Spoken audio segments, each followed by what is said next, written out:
अस्सलामुअलैकुम व्यूअर्स। अगर आप हॉरर और मिस्ट्री ड्रामास के शौकीन हैं तो नीली कोठी ने एपिसोड 17 में वो सब कुछ दिखा दिया है जिसका हमें इंतज़ार था।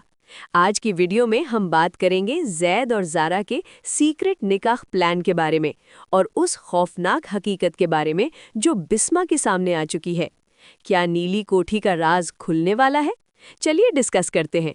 इस एपिसोड की सबसे बड़ी डेवलपमेंट जैद और ज़ारा का सीक्रेट निकाह प्लान था।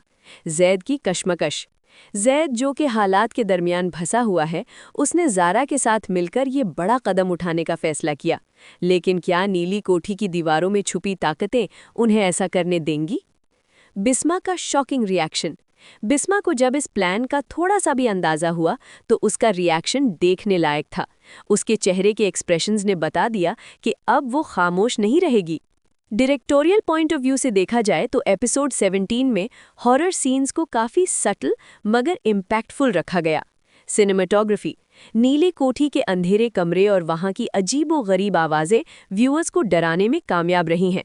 The ghostly presence. क्या वाकई कोई जिन है या ये सिर्फ लोगों का वहम है? इस एपिसोड में कुछ ऐसे सिग्नल्स मिले हैं जो इशारा करते हैं कि दुश्मन सिर्फ इंसान नहीं है। अनमोल बलोच ने बिस्मा के रूप में अपनी बेहतरीन परफॉर्मेंस दी है। उनकी आंखों में वो खौफ और गुस्सा दोनों साफ नजर आते हैं।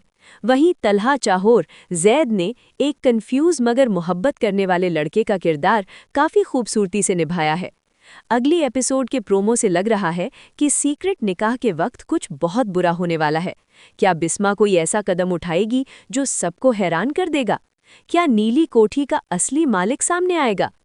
दोस्तों, आपको क्या लगता है, क्या जैद और ज़ारा का निकाह हो पाएगा या बिस्मा सब तबाह कर देगी? अपनी राय नीचे कमेंट्स में लाजमी दें। वीडियो पसंद आई तो लाइक करें और चैनल को सब्सक्राइब करना मत भूलिएगा। अल्लाह हाफिज़।